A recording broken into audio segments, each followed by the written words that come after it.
मैं सविन सिंह अपनी ज्योग्राफी की लेक्चर सीरीज में आप सभी लोगों का स्वागत करता हूं। आज हम स्थानीय पवनों, खास करके चिनूक और फहेन पवन पर चर्चा करेंगे। Today I will discuss on the local winds, particularly chinook and foehn. Chinook हवा उत्तरी अमेरिका में रॉकीज पर्वत के पूर्वी ढलान की पदस्थली पर चलने वाली एक गर्म और शुष्क हवा है, जो संयुक्त राज्य अमेरिका के दक्षिण में कोलोराडो से लेकर के उत्तर में कनाडा के ब्रिटिश कोलंबिया तक प्रवाहित होती है। Chinook is a warm and dry local winds that prevails on the foothills of eastern slope of Rockies Mountain from Colorado of United States of America in south to British Columbia of Canada in the north। ये Chinook हवा को Chinook क्यों कहते हैं? इसका नामकरण पश्चिमी संयुक्त राज्य अमेरिका के तटीय क्षेत्र में रहने वाले जो आदिवासी थे, मूल निवासी थे, उनका नाम वो चिनूक थे। उन्हीं के नाम पर इस गर्म और शुष्क हवा का नाम चिनूक किया गया है। The name Chinook wind has been derived from the original tribes Chinook living on the western coast of North America, mainly United States of America. अब हमें इनकी विशेषताओं के पहले इसकी उत्पत्ति के विषय में चर्चा करनी चाहिए। We must know the process of mechanism of origin of chinook winds. Actually वास्तव में चिनूक हवा चक्रवाती उत्पत्ति वाली है, और actually the chinook wind is of cyclonic origin. शरद काल में प्रशांत महासागर से उठने वाले बनने वाले चक्रवात पूर्व दिशा की तरफ चलते हैं और संयुक्त राज्य अमेरिका के पूर्वी तटीय पहाड़ियों को पार करके जब ये रॉकीज पर्वत के पश्चिमी ढलान के सहारे ऊपर उठते हैं, तो यहाँ पर हवाओं का तापमान शुष्क एडियाबेटिक रेट से प्रति 1000 मीटर ऊपर जाने पर कम होता जाता है। When the moisture laden wind associated with cyclonic storms coming from over the Pacific Ocean cross over the coast ranges and strikes the western slope of Rocky Mountains, the winds are forced to ascend, and therefore the winds cool down, temperature drops at the rate of 10 degrees centigrade per 1000 meter according to adiabatic rate। इस तरह से ये चक्रवाती हवाएं Rockies के पश्चिमी ढलान पर पर्याप्त वर्षा करती हैं, लेकिन जब ये रॉकीज को पार करके पूर्वी ढलान के सहारे नीचे उतरती हैं, तो पुनः शुष्क एडियाबेटिक रेट से इनके तापमान में 1000 मीटर नीचे जाने पर 10 डिग्री सेंटीग्रेड की दर से वृद्धि हो जाती है। These cyclonic storms yield precipitation on the western slope of the Rocky Mountains, but whenever the winds cross over the Rockies Mountain and descend along the eastern slope, the temperature rises at the rate of 10 degrees centigrade per 1000 meter according to adiabatic rate। अब जब Rockies पर्वत के पदस्थली के पास नीचे उतरती हैं, उस समय वहां शरद काल का तापमान -10 से -20 डिग्री सेंटीग्रेड होता है, लेकिन इन हवाओं का तापमान 10 से 20 डिग्री सेंटीग्रेड होता है। जैसे ही ये हवाएं वहां पहुंचती हैं, अचानक तापमान जो है 20 से 40 डिग्री सेंटीग्रेड हो जाता है।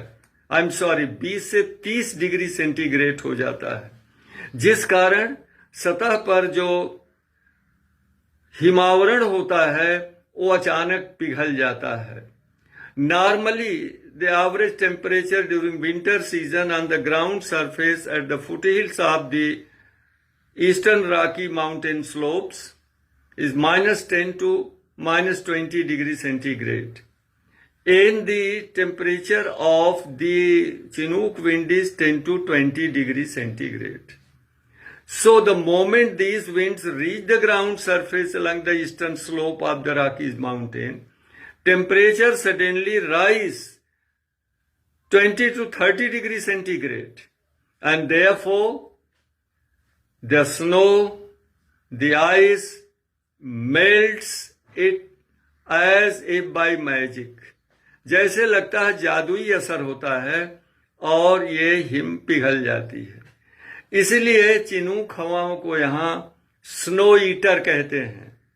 This is why the chinooks are called snow eater in North America. इस पर प्रतियोगी परीक्षाओं में प्रश्न पूछे जाते हैं। 4 ऑप्शंस दे दिए जाते हैं, पूछ लिया था इसमें कौन सी चिनूक हवा के लिए प्रयोग किया जाता है या कौन सी इसमें से हवा स्नो ईटर कही जाती है। ये चिनूक हवा का प्रभाव रॉकीज के पूर्व में ग्रेट प्लेन्स के पश्चिमी भाग और कनाडा में रॉकीज के पूर्वी ढलान के सहारे प्रेयरी के पश्चिमी भाग में इस चिनूक हवा का पर्याप्त प्रभाव होता है। The western part of Great Plains along the eastern slope of Rockies mountain and the western part of prairies of Canada in the eastern part of Rocky Mountain are greatly affected by this Chinook wind. इसके आने से, बर्फ के पिघल जाने से हरी हरी घासें जाड़े के दिनों में उगाती हैं, चरागाह आबाद हो जाते हैं और पशुचारण उद्योग को बहुत बढ़ावा मिलता है। Because of the arrival of Chinook wind during winter season and because of melting away the snow, the grasses come out on the ground surface, pastures are open, and that encourages the pastoral industry. ये तो इनका positive धनात्मक प्रभाव है, लेकिन इनका ऋणात्मक negative effect भी होता है।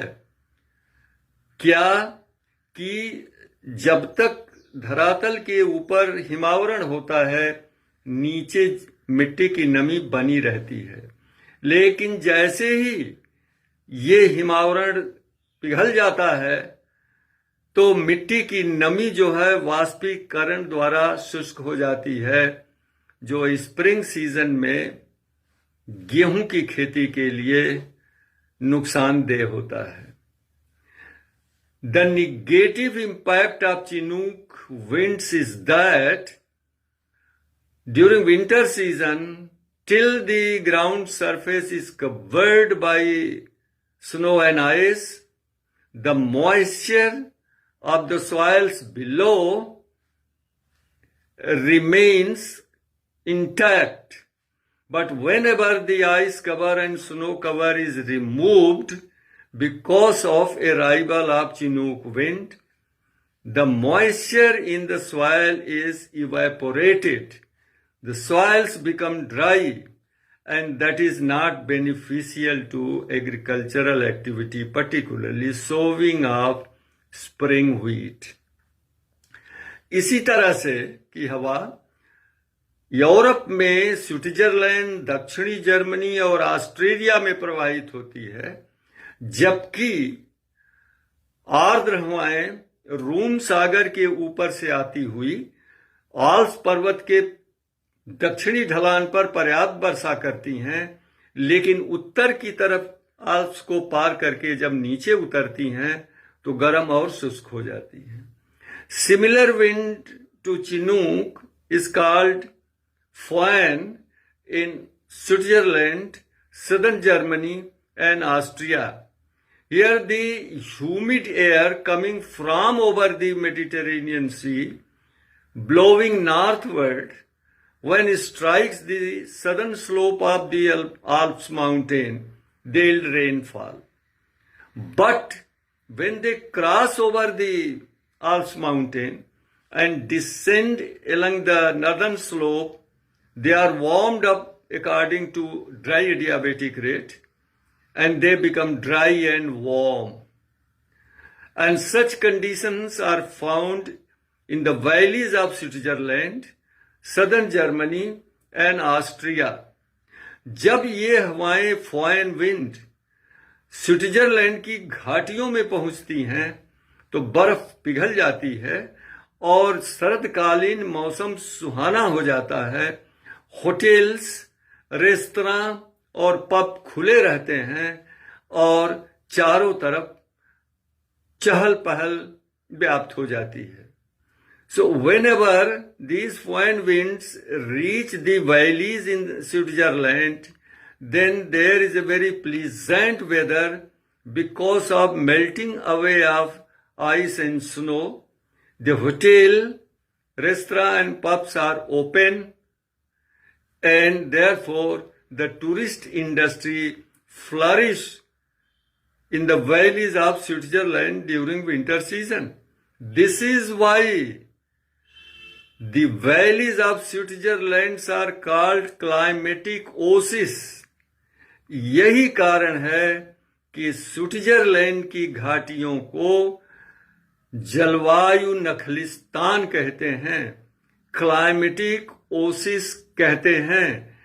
ये इनका पॉजिटिव इम्पैक्ट है यहाँ पर स्विट्जरलैंड में, जिस कारण टूरिस्ट इंडस्ट्री जो है वह जाड़े के दिनों में भी खुली रहती है, आबाद रहती है। धन्यवाद।